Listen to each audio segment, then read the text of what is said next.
During a nationally televised hearing, Crockett confronts Justice Elena Kagan over her decision to ban military recruiters at Harvard Law, a move meant to protest "don't ask, don't tell," but one that slammed the door on poor and minority students hoping to serve.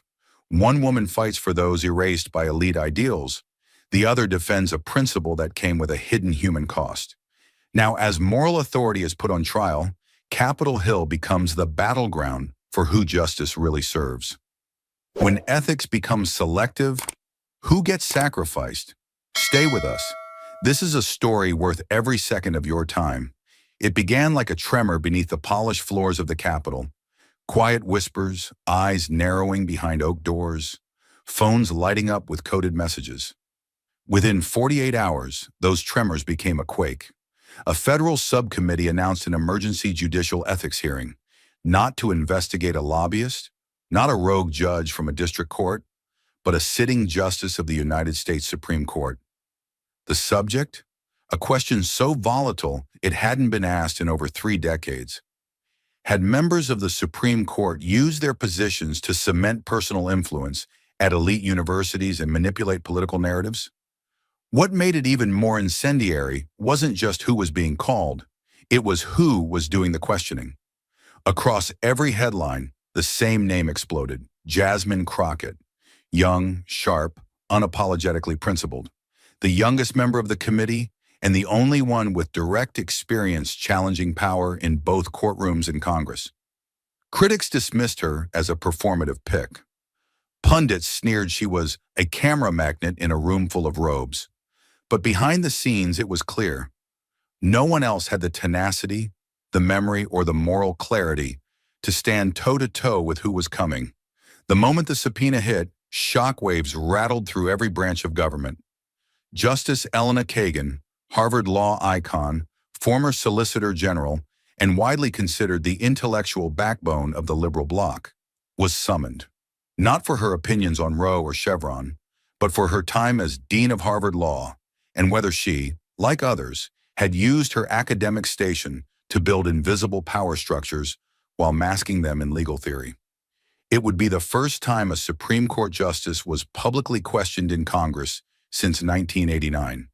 The Senate chamber would become an arena, and in the center of it, a woman in her 30s from South Dallas, facing down one of the most respected legal minds in modern history.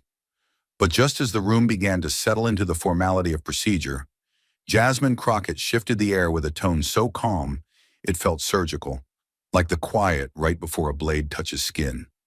She sat upright, spine aligned as if the weight of the entire proceeding rested on her shoulders, because in a way it did. Cameras buzzed softly in the background, but her voice was measured, deliberate, grounded in a rare stillness. "Justice Kagan," she began, her southern cadence softened by careful diction. "I want to start by acknowledging something the media too often forgets. Your opinions, particularly in Arizona Free Enterprise and King vs. Burwell, have stood as vital pillars of judicial balance."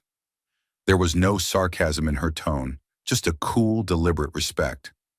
She understood the battlefield she was stepping onto and chose to open with truth, not flattery. For a moment, it felt like any other hearing. Then came the shift, a single breath, a tightening of the jaw. Her voice, now quieter, took on a clarity that sliced clean through protocol. "That's why I must ask. When you barred military recruiters from Harvard's campus because of 'don't ask, don't tell,' do you believe that was a reverse form of discrimination?" The air inside the chamber evaporated. Some looked down, others looked up. Kagan looked forward, but her eyes stopped blinking. The question didn't just reference policy, it cracked open a wound. It forced everyone to remember 2005, a year where symbolism, political positioning, and academic ethics collided. Kagan, then a rising star and dean of Harvard Law, had taken a stand against a military policy that excluded LGBTQ+ individuals. But what had never been asked on the record, certainly not like this, was what that stance cost, especially to those not protected by tenure, reputation, or legacy. Jasmine continued, each word landing not as an accusation, but as a demand for honest reckoning. Because if the principle was equality, then let me ask, What about the low-income black students who saw the military as their only path out?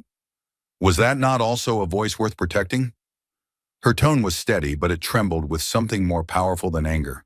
Grief. Grief for the students who had no lobbying groups, no alumni boards, no microphones. Students whose ambition was real, but whose access was conditional. Her voice gave form to what they'd felt, but never heard spoken aloud in a room like this. Across the long mahogany table, Kagan's lips parted. Her expression remained composed, almost too composed, but the delay in her response said everything. It wasn't that she didn't know the answer. It was that the question had never been allowed to breathe long enough to form in public. For the first time in decades, a Supreme Court justice wasn't just being challenged on the law, but on the impact of her silence. There was no applause, no gasps, just a silence so dense it felt like a verdict had already been delivered. And Jasmine, she didn't lean back. She didn't gloat. She simply held the space, firm, steady, and unwilling to retreat. Because this moment wasn't about who was right. It was about who had been left out. For a moment, the silence between them hung heavy. Then Justice Kagan straightened in her chair, lifted her chin, and did what she had done for most of her life: defend the institution she had helped shape. Her voice came low, deliberate, like a professor stepping back behind the lectern, retreating to the safety of syllogisms and case law. "Congresswoman Crockett," she began, tone even but tinged with something colder. "With all due respect, my decision was not a statement against the military itself, but a constitutional response to a discriminatory policy." The room didn't move. Her words didn't echo.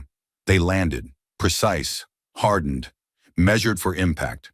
Her hands, carefully folded on the polished mahogany desk, remained still, as if motion might betray a crack in the marble logic she was constructing.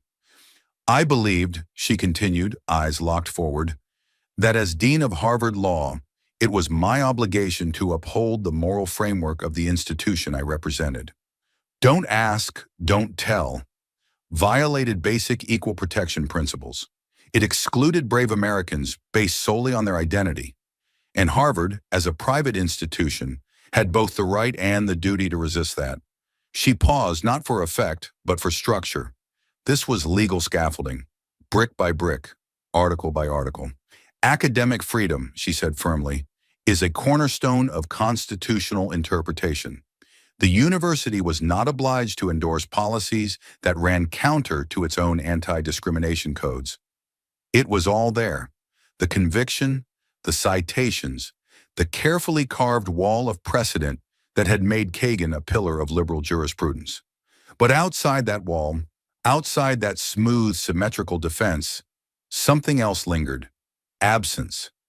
Jasmine didn't move. She didn't respond. She didn't need to. Because in the stillness that followed Kagan's argument, the silence screamed. For all the brilliance, all the constitutional architecture, not once had the justice said the word student. Not once had she spoken of the real, breathing people whose access to a life-changing opportunity had vanished. Not due to their identity, but due to their economic condition. Kagan had defended Harvard. She had defended principles, but she had not defended them. What stood out wasn't the strength of her answer. It was what had been omitted. The Constitution had become a kind of shield. An elegant one, yes, but a shield nonetheless.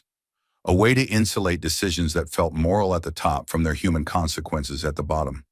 It was a familiar structure to Crockett, one she had seen used before to justify redlining, voter ID laws, and sentencing disparities. "We followed the law," they always said. But whose law? And at what cost? As Kagan's final words settled over the chamber like polished stone, Jasmine finally looked up. Her fingers slowly unclasped. The fire hadn't gone out. It had just been waiting, patiently, precisely, for the moment to speak again. But where Kagan built her defense from constitutional heights, Crockett answered from ground level, where people lived, struggled, and paid the price for policies written far above them. Jasmine leaned in, not for theatrics, but because every inch closer carried the weight of 1,000 unheard voices. Her voice, low but unflinching, sliced through the polished air like steel drawn in the slow motion. "Justice," she said, Just because something is principled doesn't make it righteous. Then she paused, letting the next words fall like iron. Principle does not mean just when the powerless bear the cost of your ideals. The silence that followed wasn't polite. It was raw. Kagan's eyes narrowed slightly, her fingers flexing just once. But Jasmine wasn't finished. Her voice steadied, tightened like a drawstring. Your intention may have been noble, but the outcome, it denied a pathway to those who couldn't afford alternatives. That wasn't an institutional protest. That was a human consequence. The tension in the room reached ignition. Phones in press rows lit up like wildfire. Journalists live tweeting every syllable. Political analysts scrambling to shift narratives mid-broadcast. On cable news tickers, phrases like Crockett confronts Kagan, injustice under fire for Harvard-era ethics began crawling across screens. Outside the chamber, crowds started to gather. Protesters, veterans, students, parents holding up signs that read, "Harvard closed the door." Who paid the price? The hearing had ceased being just about law. It had become something far more dangerous for those in power. A moral referendum. Inside, Kagan adjusted her microphone slightly, but she didn't speak. Crockett's challenge had not only pierced her defense, it had exposed something far more difficult to counter. A lived reality. And Jasmine knew it. She hadn't come to play punditry.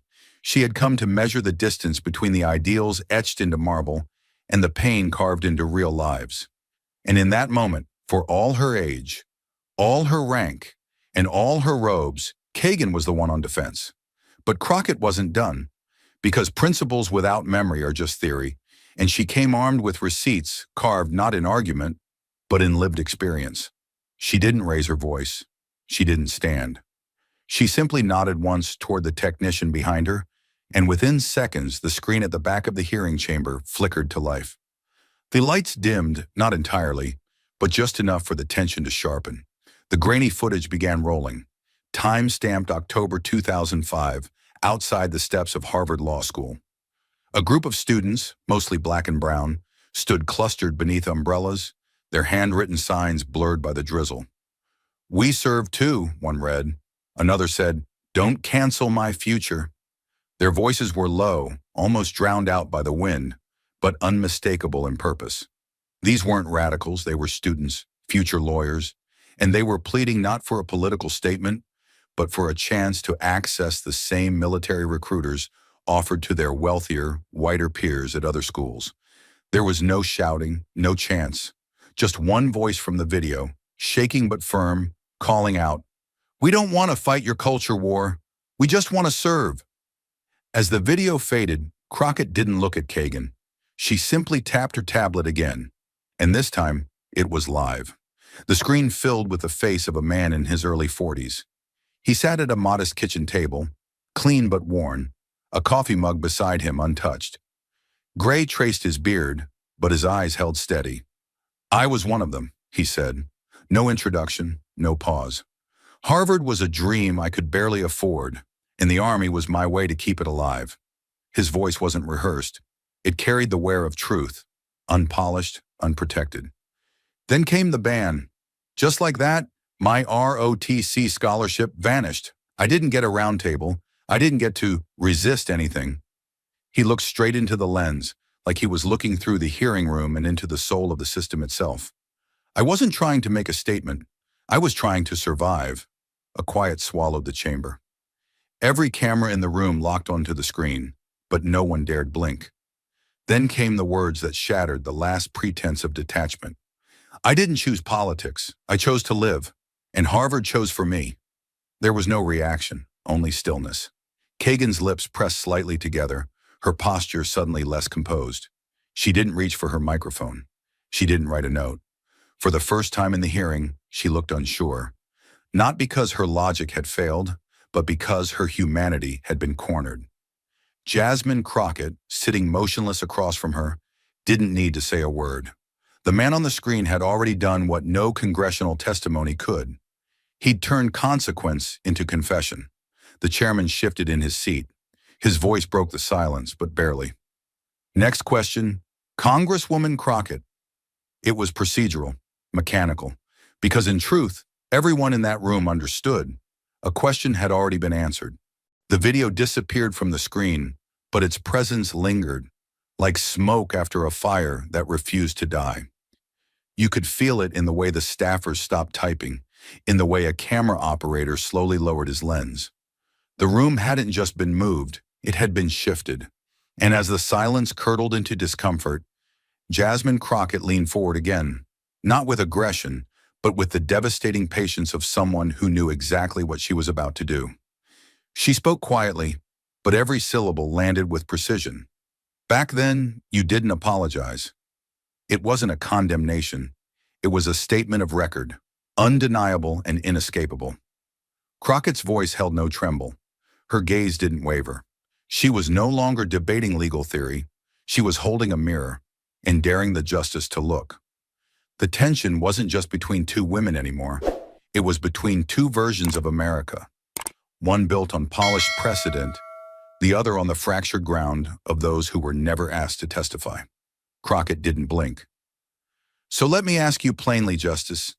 Here today, in front of the American people, do you have the courage to do it now?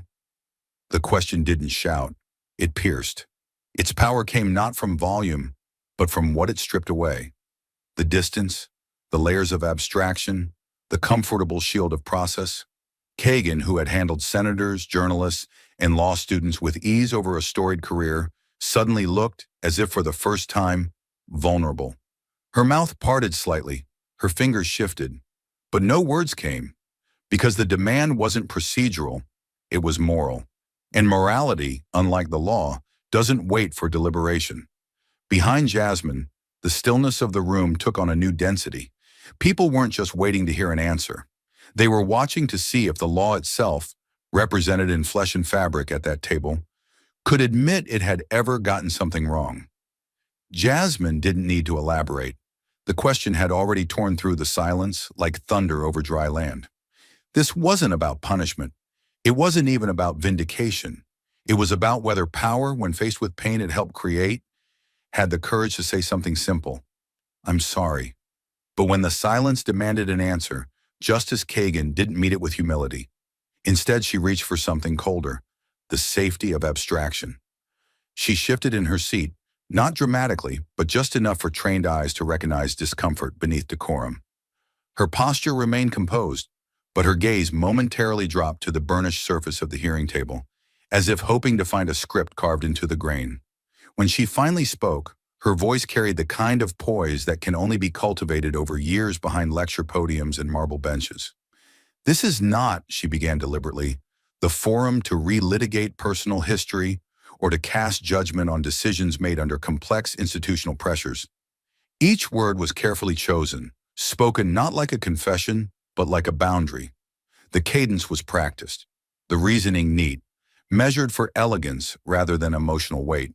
It was unmistakably the voice of a jurist attempting to close the door without making a sound.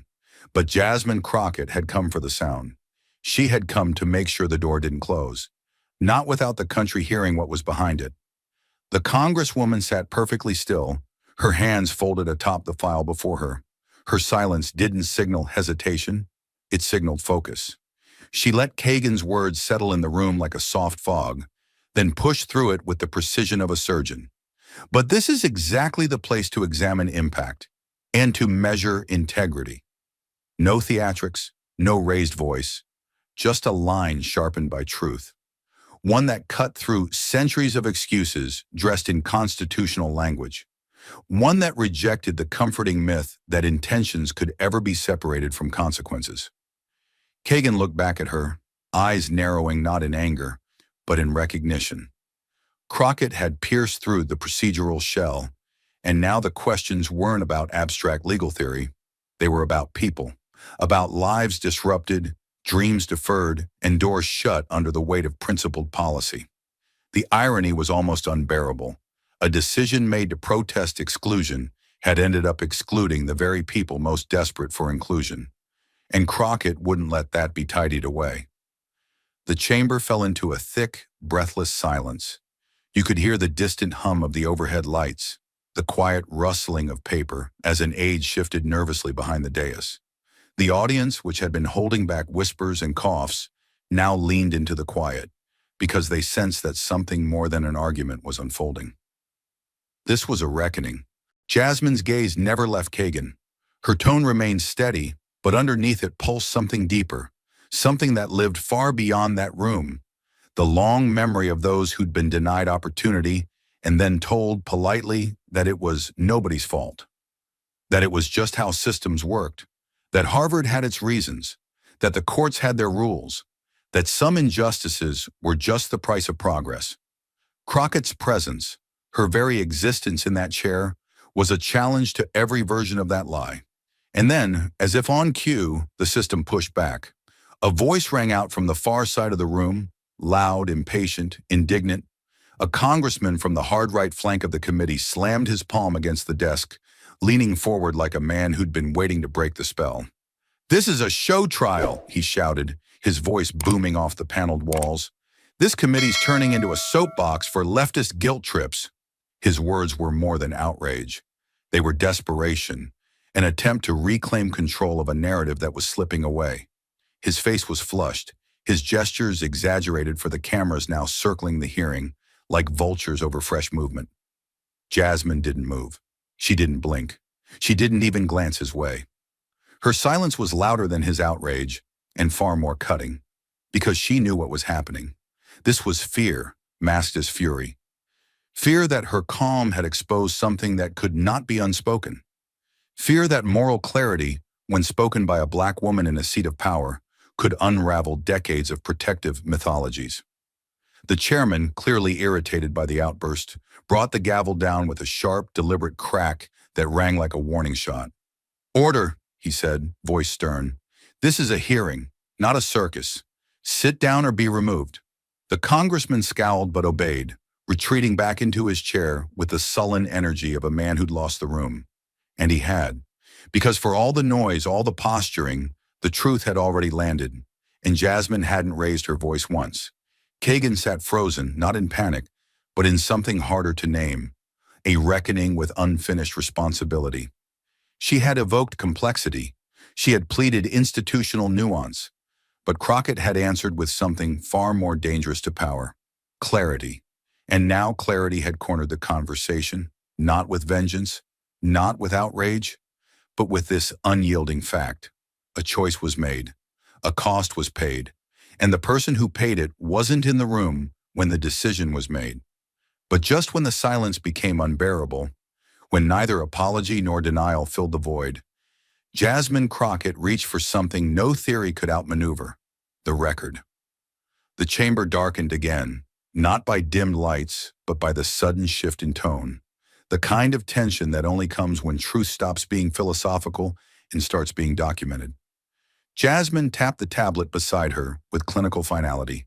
No preamble, no flair. A single PDF appeared on the hearing room monitors and live stream screens across the nation. Subject: Policy Concerns. Office of the Dean, Harvard Law, 2006. The timestamp alone was enough to make Kagan's shoulders tighten, but what followed would unravel the last line of her carefully defended position. The email was internal, never meant for public view, never meant for daylight. But here it was, years later, projected larger than life before a country that had, until that moment, believed the story was only about principle. Crockett read it aloud, her voice steady, impersonal, almost clinical. That made it worse. "We need to consider that continued access by military recruiters, even under protest, may damage our standing with peer institutions. There's a perception risk in letting soldiers march through our halls. It reads as an endorsement. It feels like a crude political statement made in uniform." A ripple of audible disbelief swept through the room. Even staffers behind the dais leaned in, eyes wide, jaws tensing. Jasmine paused, letting the final line settle like smoke from an explosion. "We cannot have servicemen parading through the halls as if they were some sort of crude political declaration." And just like that, it wasn't about policy anymore. It wasn't about institutional duty. It wasn't even about legal theory. It was about disdain, and not just for a policy, but for the people forced to wear it. Kagan's argument, once defended as moral resistance, now lay cracked open as something else: elite image management dressed up as ethics. Her effort to protect Harvard's moral compass had become indistinguishable from protecting its social currency among powerful allies in academia. And in doing so, she had reduced those who wore the uniform to nothing more than walking liabilities. The air inside the chamber dropped 10 degrees. You could feel it in your chest, the way it tightens before something explodes. Crockett didn't gloat. She didn't smile. She simply looked up and said, her voice like steel drawn slowly from its sheath, "Not just black students," she let the words breathe, "but service itself was politicized by the elite." It wasn't a jab. It was an indictment, not of one person, but of an entire class who'd spent decades making decisions from behind sealed oak doors, while never facing the ripple effects in kitchens, bus stops, or recruiting offices. For the first time in 2 hours, Justice Elena Kagan flushed red. Not the soft blush of embarrassment, but the undeniable burn of being cornered, not by partisan rhetoric, but by her own archived logic. Her lips parted as if a rebuttal might form, but nothing came. Her eyes fell, not toward Jasmine, but somewhere inward. She knew the words. She had written them. She had forgotten they would outlive her explanation. The room sat breathless, not out of courtesy, but shock. Somewhere, a cough tried to escape from a staffer, but was muffled instantly. Reporters typed furiously, scrambling to keep up with a moment that had moved beyond analysis. Across the country, the live stream fractured the public down the middle.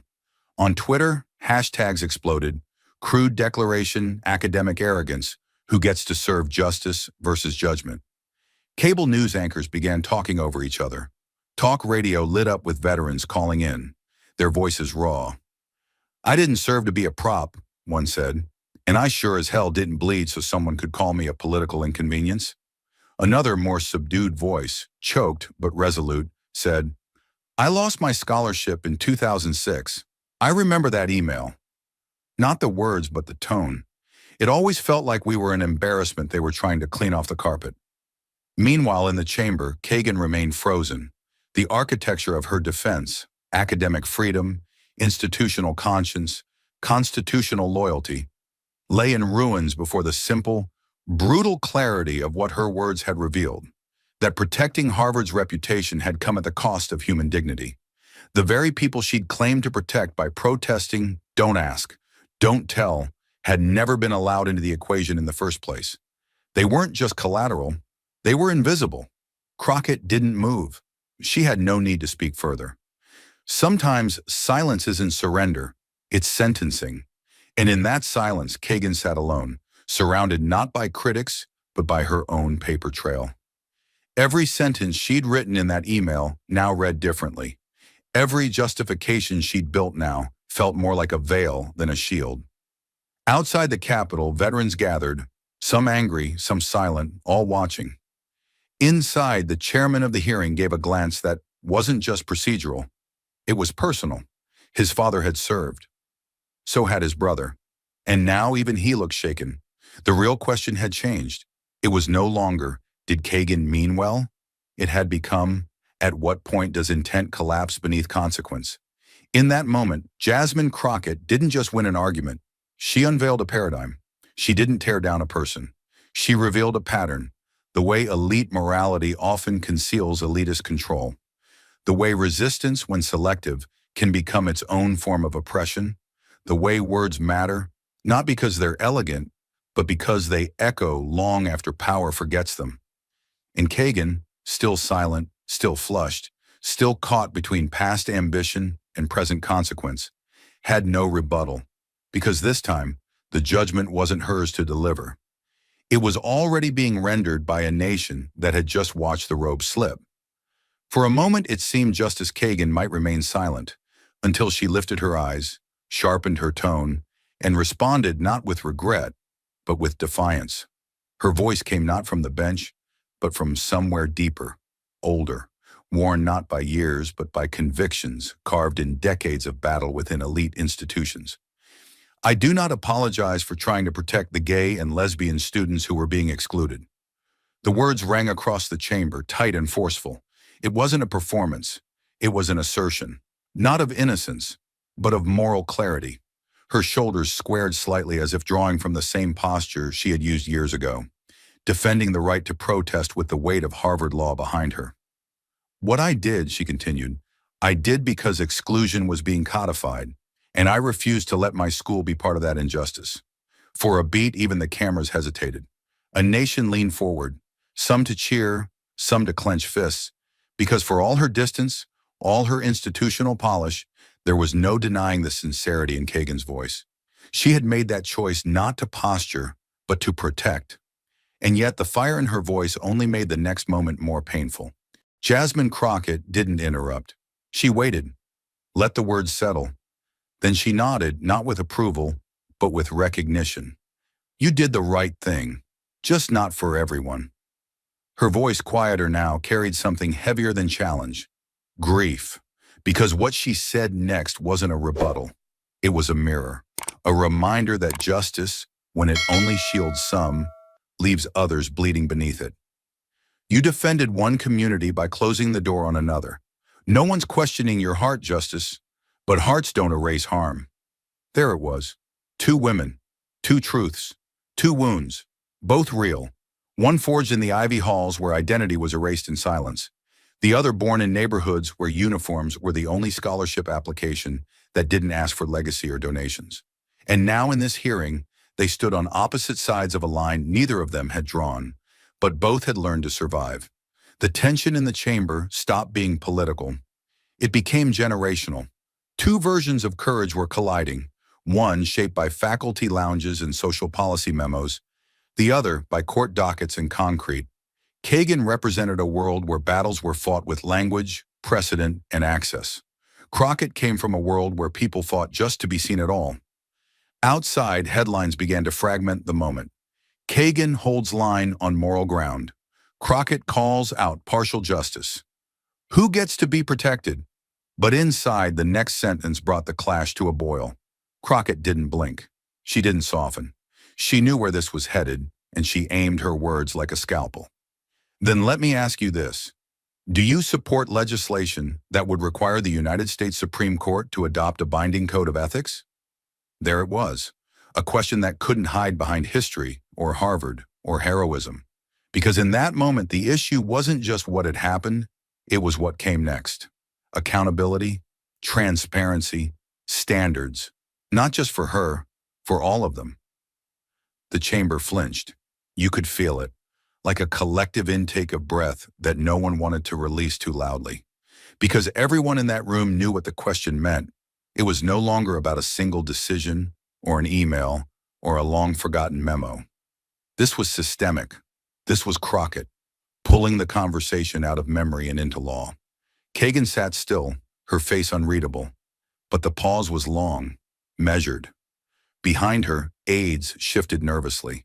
One tapped their notes, another whispered toward legal counsel. But none of that mattered anymore. Because the question wasn't a trap, it was a litmus test. And not just for Kagan, it was for every justice who had ever made decisions insulated from consequence. For every robe that had never been required to explain a conflict of interest. For every ruling shaped in private, never examined in public. And suddenly it didn't matter that Kagan had once tried to protect students, or that Crockett had exposed an old email. Because this moment, the collision of two women shaped by different fires, was about something larger. What power does with its immunity. The cameras zoomed in, not on their faces, on their stillness. Because when the stakes are highest, stillness is where history breathes. And the nation, watching, judging, hoping, waited for what would come next. The question hovered in the chamber like smoke from a just-fired shot. And when Justice Kagan finally answered, it wasn't with certainty, but calculation. She didn't rush. She never did. Elena Kagan had spent decades mastering the art of waiting, letting silence do the work of persuasion until she could shape the terms herself. But now in this room, electrified with consequence, even her practiced calm trembled at the edges. Her lips parted, closed again, and then finally, it's a complicated issue. The words landed with the weight of retreat. The independence of the judiciary is a foundational principle. Any legislation that impacts how justices conduct themselves must be considered carefully to preserve that independence. Her voice wasn't defiant this time.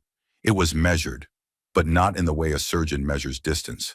It was the kind of measurement that tries to find balance where balance no longer exists. She spoke like someone trying to walk a tightrope stretched between two crumbling towers. Public trust and institutional ego. Her gaze was steady, but something behind her eyes had shifted, not because she lacked conviction, but because for the first time, her conviction wasn't enough. Jasmine Crockett didn't flinch. She didn't sigh or sneer or shake her head. She just watched, listened, and when Kagan finished, she allowed the silence to linger, not to punish, but to make space for something deeper than disappointment. She wasn't surprised. She was resolved. Then in a voice so grounded it cut through every echo in the room, Crockett spoke. The American people are not asking for perfection. They are asking for the courage to be accountable. The sentence didn't rise in pitch. It didn't crescendo. It settled, with a finality that was louder than any closing argument. Every syllable felt earned. Every pause felt like a pulse. It wasn't rhetoric. It was release. You could feel the chamber react. Not loudly, but physiologically. A held breath, a stilled hand, a shared awareness that something irreversible had just been said. In 9 words, Jasmine had redefined the entire hearing. It was no longer about an email, or a policy, or even a single justice. It was about a system so consumed with protecting its image that it had forgotten its purpose. And then slowly, inevitably, the room broke apart. It started with a murmur. One staffer stood quietly, clapping once, then again. A senator followed, then another, but not all. Half the room rose in applause, their expressions solemn, not triumphant, clapping not for victory, but for truth spoken plainly. The other half stood too, but not for Crockett. They clapped for Kagan, for the weight she had carried, for the dignity she had maintained even as the ground beneath her shifted. It was surreal. 2 standing ovations, pointed in opposite directions. One room, one system. One fracture made visible. Reporters scrambled to capture it. Headline writers salivated. The Great Divide. Crockett and Kagan split the nation in one sentence. Perfection versus accountability. Which America do you serve? Outside the building, crowds erupted, some in chants of support for judicial reform, others holding signs defending judicial independence. On the steps of the Capitol, 2 young Marines stood shoulder to shoulder, watching the feed on a phone. One wiped away a tear. The other simply whispered, "Finally." But inside, Jasmine remained seated. Her job wasn't to win, it was to reveal, and she had. Kagan didn't respond further. She didn't need to. Her silence now was not evasive. It was contemplative. She had been challenged not by hostility, but by clarity. And clarity, once spoken, doesn't leave quietly. As the gavel struck to close the session, the chamber didn't exhale. It reverberated. Because in that final moment, amid applause that meant 2 different things to 2 different sides, something undeniable had occurred. The untouchable had been touched. The protected had been questioned. And the system, for one brief, blinding second, had looked at itself. The gavel had fallen, but the battle was just beginning. Because outside the hearing room, the echoes of that final exchange ignited a national firestorm no one could contain. Within hours, the country fractured along new lines, ones that didn't neatly follow party, class, or coast. Veterans, scholars, Ivy League alumni, civil rights advocates, and LGBTQ+ leaders found themselves standing on opposite sides of a moral chasm, each claiming the same language, justice, dignity, courage, but meaning something entirely different. On cable news, talking heads clashed over the hearing's fallout with the intensity of a national security breach. MSNBC aired split screens. On one side, a Marine sergeant with tears in his eyes calling Crockett the voice we've been waiting for. On the other, a Harvard law professor defending Kagan's legacy as a principled stance taken in a time of moral crisis. CNN's Kyron read, "Can ethics choose its victims?" Social media became a war zone. Veterans organizations posted statements, some in praise of Crockett for finally giving voice to their silent frustration, others standing behind Kagan, insisting her intent had been just. The American Legion released a carefully worded statement supporting a full conversation on the unintended consequences of elite resistance, while a more progressive group, Vote Vets, tweeted bluntly, "If our uniforms are political statements, why did they send us to fight for a flag?" At Harvard, protests erupted across the campus lawn. Students held signs reading, "Justice must see us all," while a counter-demonstration formed across the quad. Intentions matter too. One side saw Kagan's private email as damning evidence of systemic elitism. The other viewed it as the messy, imperfect calculus of a leader trying to push back against a discriminatory policy.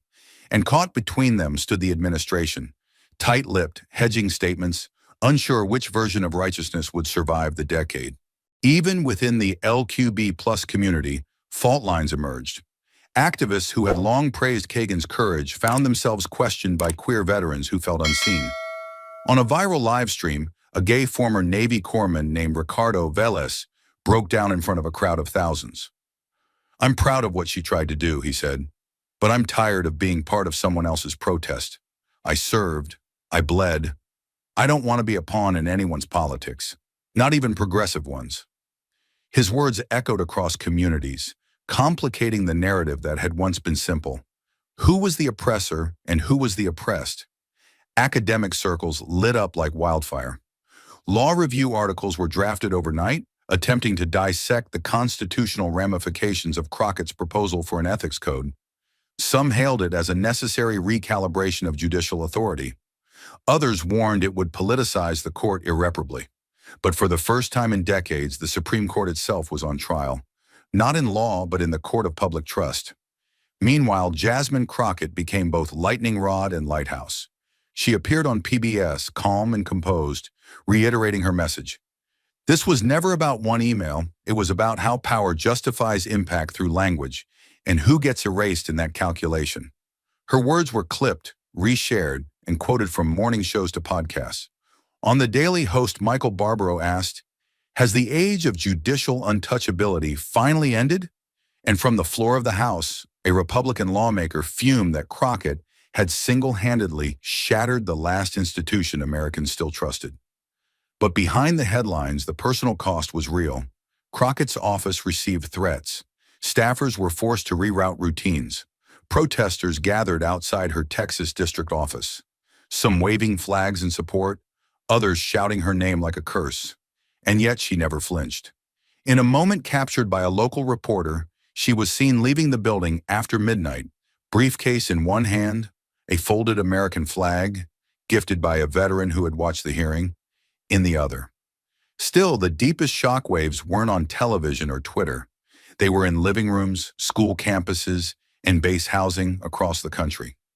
Fathers who served sat across from daughters studying law. Spouses of LGBTQ plus service members debated what allyship meant when it came at the expense of other vulnerable groups. College classrooms erupted with debates that spilled out onto sidewalks, and everywhere the same haunting question lingered like smoke after gunfire. Can justice exclude and still be called justice? It wasn't just a policy question anymore. It had become a test of national conscience. One email, one sentence, one woman's question had detonated years of carefully compartmentalized truths. And now the country was being forced to look, really look, at how it chose who to protect. Not everyone agreed on the answer, but no one could deny that the question had finally been asked. But when a question rattles the conscience of a nation, it doesn't just echo, it compels action. And in Washington, that echo found its way into the halls of the Senate. Within 72 hours of the hearing's close, something happened that hadn't occurred in over 2 centuries of American governance. The Senate Judiciary Committee convened to discuss drafting an enforceable code of ethics for the United States Supreme Court. No leaks, no vague resolutions, no symbolic gestures tucked into appropriations bills. This was different, real, urgent. The highest court in the land, long insulated by tradition, reverence, and opacity, was now facing the first serious challenge to its self-governing status in U.S. history. The atmosphere inside the Senate was electric, and not in a celebratory way. It was the electricity of storms brewing, of tectonic plates shifting beneath institutions that had, until now, moved only when they chose to.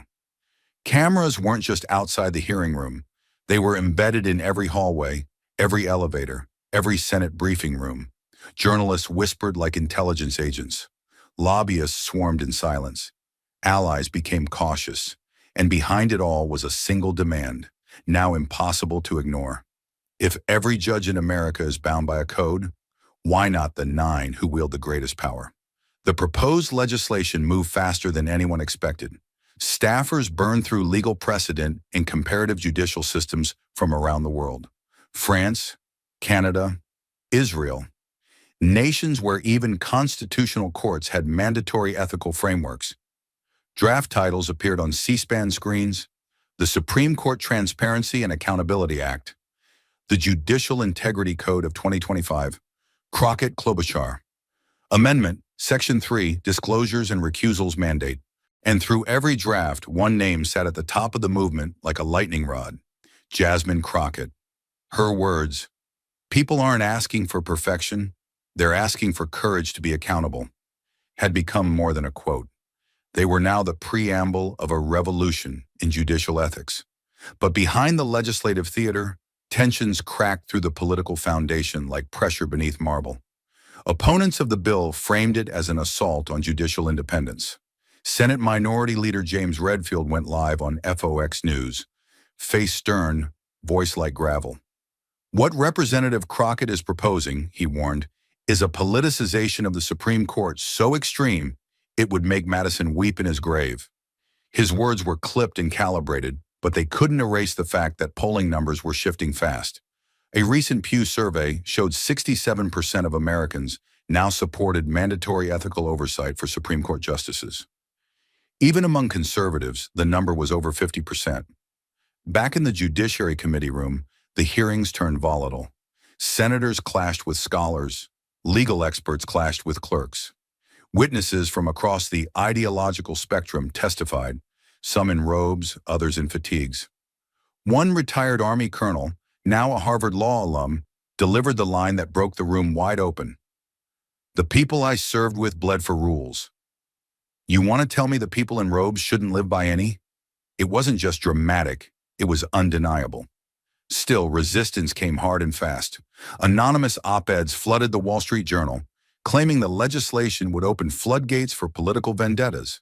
Conservative PACs launched ads painting the bill as a judicial leash that would shatter the wall between law and mob rule. One spot even manipulated Jasmine Crockett's voice into a soundbite, cutting her phrase, "elite systems must be questioned," over images of burning flags. It was ugly, and it was only getting worse. Crockett, meanwhile, stood in the center of the storm, not untouched, but unmoved. She appeared before the Senate as the bill's co-sponsor, standing beside longtime reform advocate Senator Amy Klobuchar.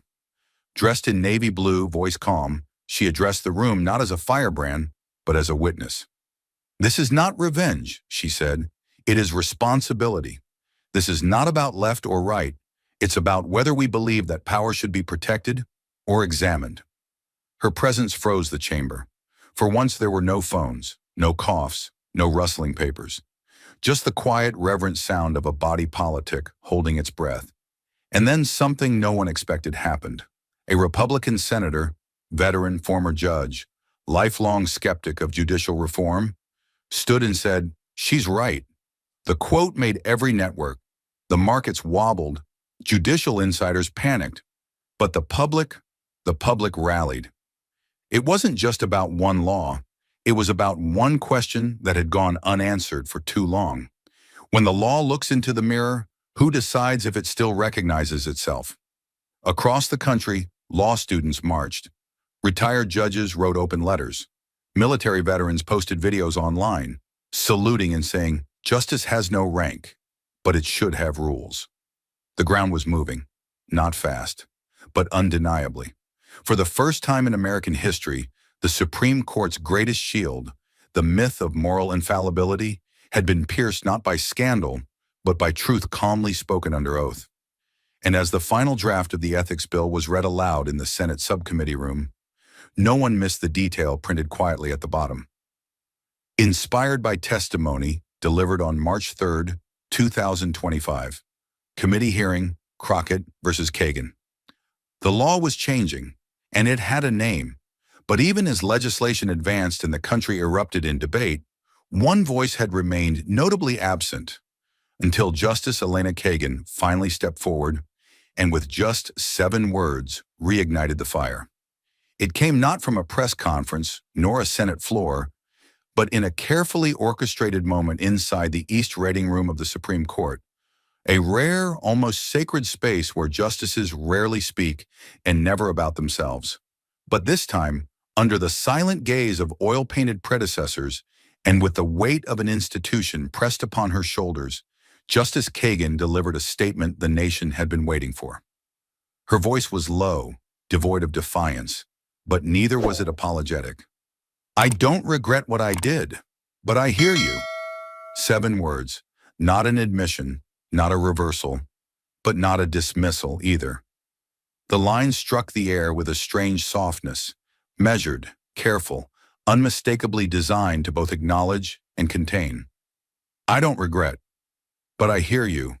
It was the language of someone caught between legacy and revelation, someone trying to thread the impossible needle, holding her ground without erasing those left on the outside of her choices. Within minutes, the statement was everywhere. CNN interrupted programming. NPR played it on loop. The New York Times called it a moment of tempered introspection. The Atlantic asked whether it was enough in the age of moral transparency. Opinion writers fractured down predictable lines, some calling the comment a graceful balancing act, others branding it hollow neutrality in the face of a national reckoning. But on CNN's primetime interview, Jasmine Crockett didn't hesitate. Seated across from veteran anchor Aaron Dorsey, her face calm but resolute, she responded not with outrage, but with the piercing elegance of someone who understood exactly what the moment required. "Hearing is the first step," she said. Then a pause, a breath. Her eyes didn't flinch as the camera zoomed in. "But change is the only reply that matters." The sentence hit harder than a dozen viral monologues. It wasn't loud. It was inevitable. A truth delivered with the clarity of someone who had lived too long in the shadow of well-meaning gestures. Crockett didn't attack Kagan. She didn't question her integrity. Instead, she held the spotlight on a harder truth. That acknowledgement without action is just another form of preservation. The clip went viral within seconds. Hashtags reignited. Honor Hearist trended alongside Namr Now Act. Veterans tweeted it. Civil rights groups reposted it. Even LGBTQ+ organizations, still navigating their own fault lines, echoed the call. Hearing is not healing. Silence was never the only wound. In barbershops and boardrooms, the question shifted once again. Not did Kagan mean well, but was meaning well ever enough? Inside judicial circles, Kagan's comment divided clerks and colleagues alike. Some admired her restraint. Others saw it as a last defense of a system unwilling to confront the full scope of its elitism. A retired appellate judge, speaking anonymously, confessed to the Washington Post, "It was a masterclass in institutional survival, but I'm not sure the institution deserves to survive untouched." Crockett, meanwhile, kept moving. Not with bravado, but momentum. She didn't seek victory laps. She refused appearances on late-night shows. "This isn't entertainment," she told her staff. "This is a turning point, or it's nothing." Her words echoed from the screen not as sound bites, but as strategy. She knew what the public wanted. Not contrition, but commitment. Still, the cost was real. In one viral clip, a protester confronted Crockett outside a university panel, accusing her of dividing the left. "You made her look like a villain," they screamed. Crockett didn't respond. She just nodded once, as if carrying something heavier than anyone in the crowd could see.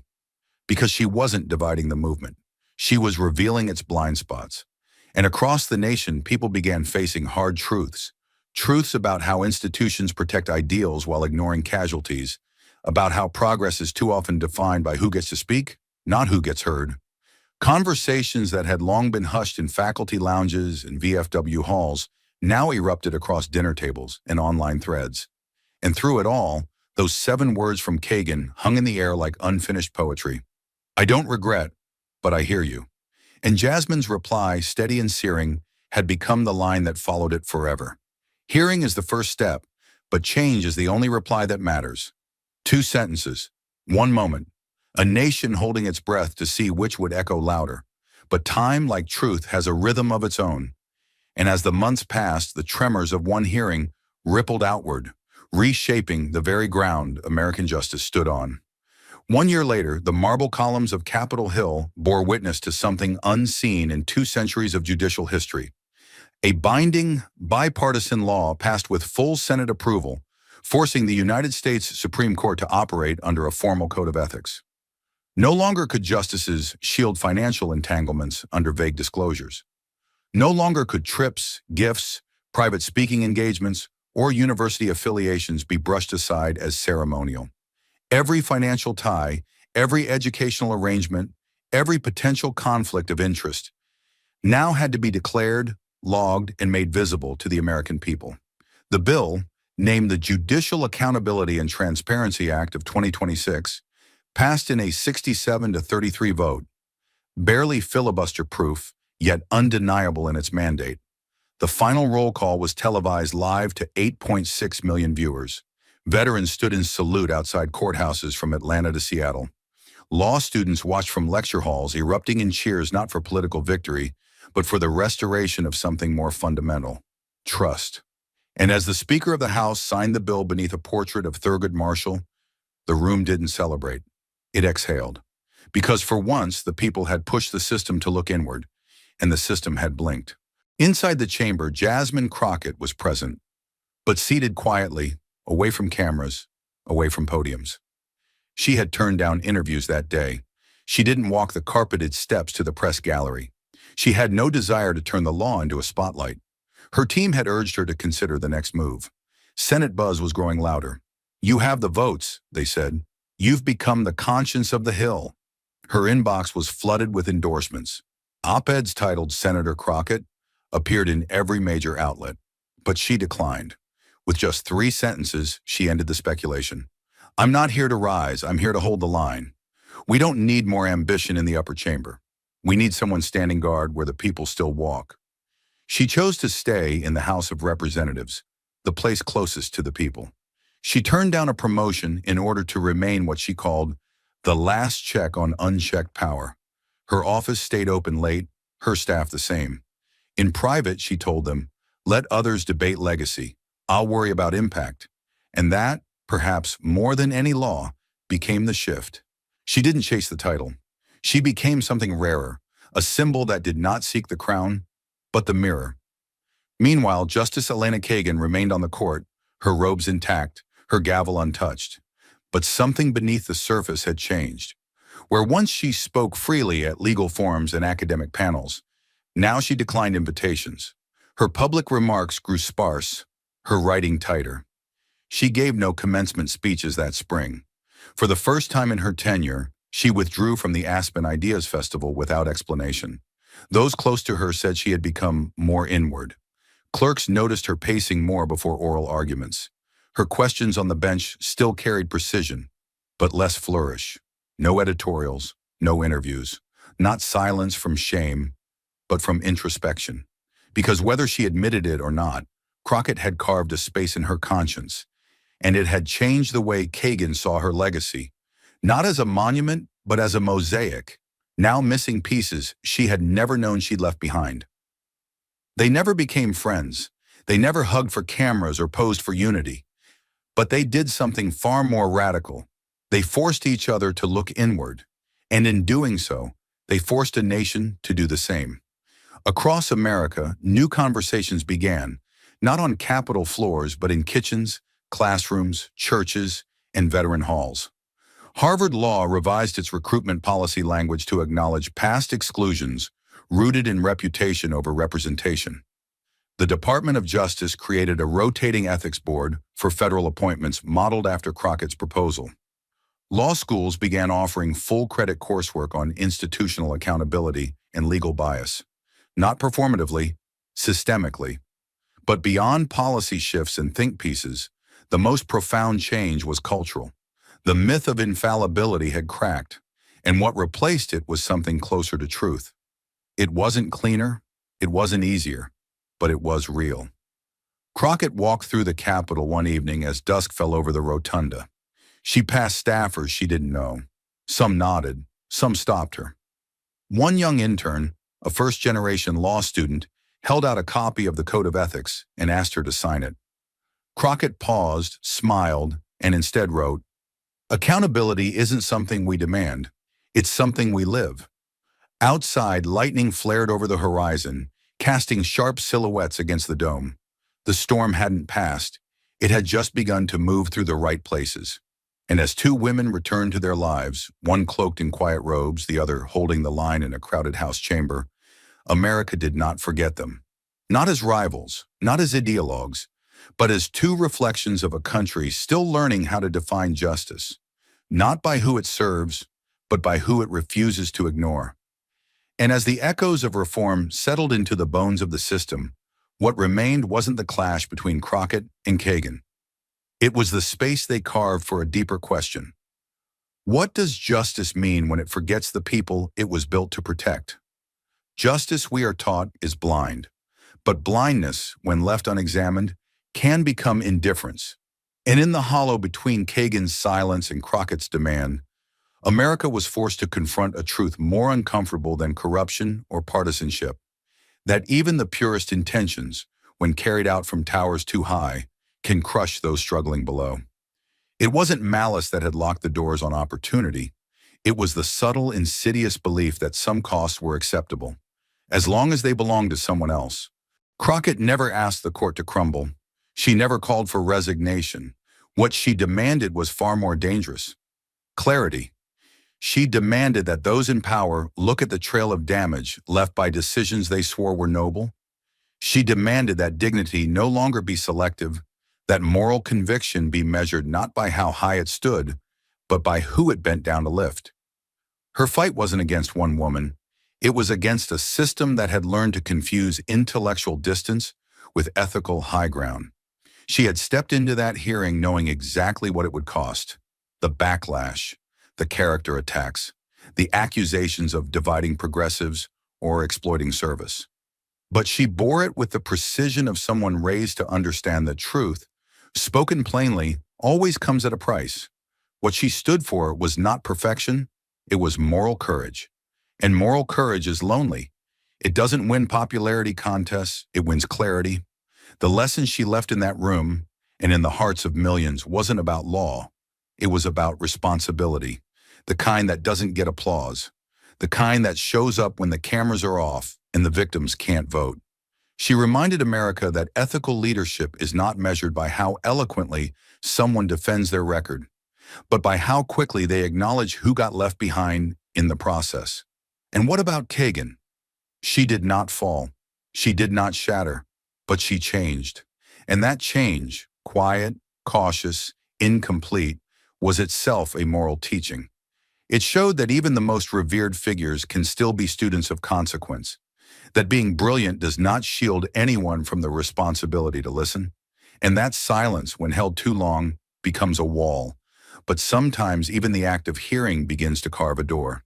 Together, without shaking hands, without writing joint op-eds, without forgiveness or photo ops, Crockett and Kagan left a legacy of friction, and from that friction came fire. Not a fire that destroyed, but one that illuminated. The quiet faces left out of progressive victories. The veterans seen as liabilities. The students treated as statistics. The communities judged by how disruptive their truth was to the comfort of institutions. In that hearing, America saw something rare. Two women who had fought for justice all their lives collide over the question of whose pain is worth acknowledging. And from that collision came not closure, but reckoning. The human lesson?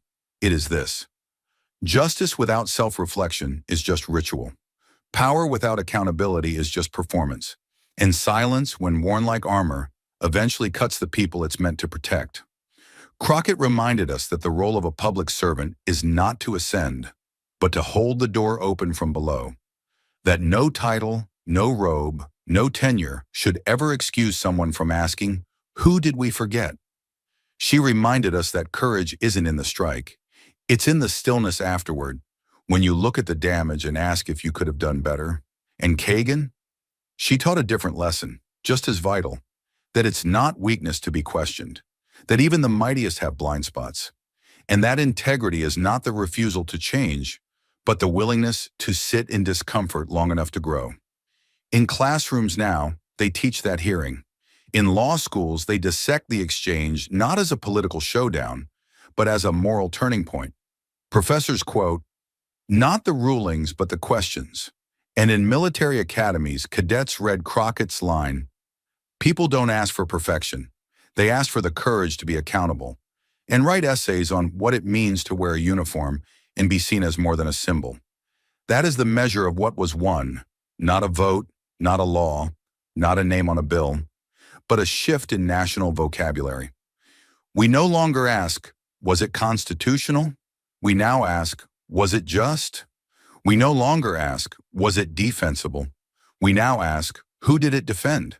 And in that evolution, in that fiery, gut-wrenching, uncomfortable expansion, America became something closer to the country it claims to be. Because Crockett didn't just confront a justice, she reminded the nation that justice isn't what we write into law. It's what we refuse to leave out. Thank you for watching until this moment and for standing with us on this journey for justice. Your support means everything. Like, subscribe, and turn on notifications so you never miss what's next. And we'd love to hear your thoughts. Leave a comment below and let us know what moved you most in this story. Together, our voices make a difference.